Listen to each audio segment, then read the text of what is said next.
Assalamualaikum warahmatullahi wabarakatuh. Halo guys, perkenalkan nama saya Tasya Nanda Aulia dari kelas 4E Keperawatan yang NIM-nya 88224025. Di sini saya akan mereview materi finansial literasi dari pertemuan awal hingga akhir. Baik, dari pertanyaan yang pertama itu ada apa aja sih materi yang sudah dipelajarin? Nah, materi pertemuan pertama ada pentingnya literasi pertama nih, yaitu cari uang, bisa kerja full time dan part time.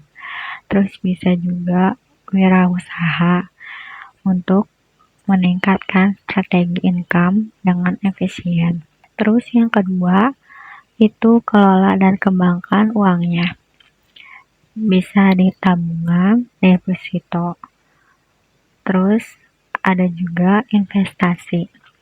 Itu ada obligasi, reksadana, pasar modal.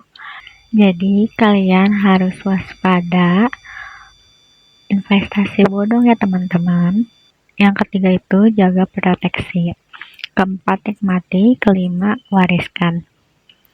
Itu semua.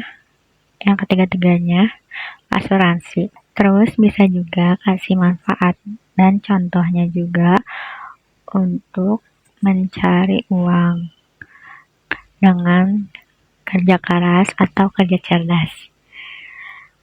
Itu ada tenaga yang dikeluarkan, waktu bekerja, prioritas, gaya bekerja, hal yang paling dibutuhkan. Buat kalian semua, jangan cuma kerja keras doang ya, tapi kita harus juga kerja cerdas. Apa manfaatnya sih mempelajari finansial literasi?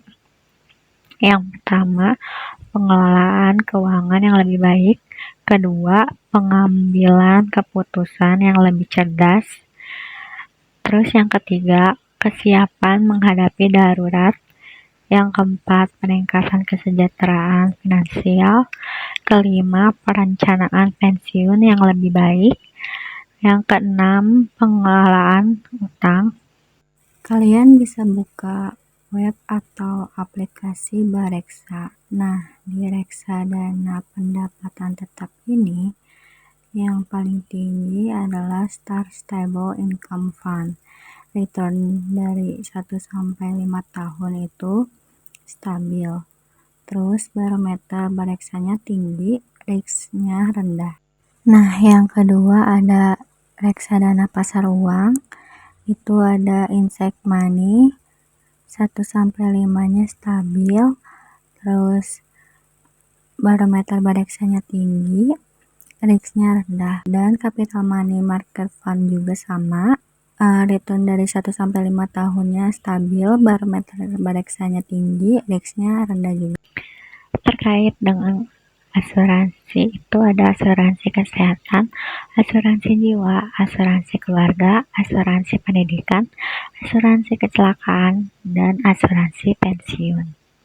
Kalian bisa cek di Prudensial ya. Mulai dari sekarang, saya kuliah pendapatan uang saku dari orang tua kurang lebih 1 juta sampai 1,5 juta. Waktu sebelum ngekos itu saya tinggal sama saudara dari ayah, membutuhkan biaya transportasi 120.000 sampai 150.000, kebutuhan sehari-hari 200.000. Tapi semenjak saya ngekos, bayar kosnya itu 700.000, kebutuhan sehari-hari 300.000. Dan saya tidak lupa tabungan dana darurat 10-40% dari 100.000 sampai 400.000. Terus investasi di reksadana 10%, yaitu 100.000. Untuk proteksi BPJS kesehatan itu gratis. Pas saya lulus 1 juta sampai 2 juta. Bisa menyusun anggaran, terus mencari kerjaan. Pas saya sudah bekerja, pendapatan gaji sekitar 3 juta sampai 6 juta lebih.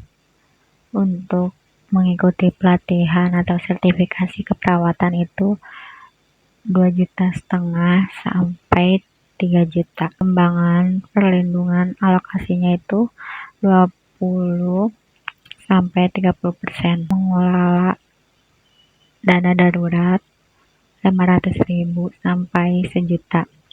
Pas saya sudah berkeluarga, saya fokus perencanaan keuangan keluarga dari 5 juta sampai 10 juta, termasuk pendidikan anak, kebutuhan keuangan, dan perlindungan asuransi. Sisihkan 40% untuk dana darurat. Terus investasi jangka panjang juga. Kalau saya sudah di masa tua, saya mempunyai tabungan yang sudah cukup. Nah, segitu aja dari saya, kurang lebih dimaafkan. Terima kasih. Wassalamualaikum warahmatullahi wabarakatuh.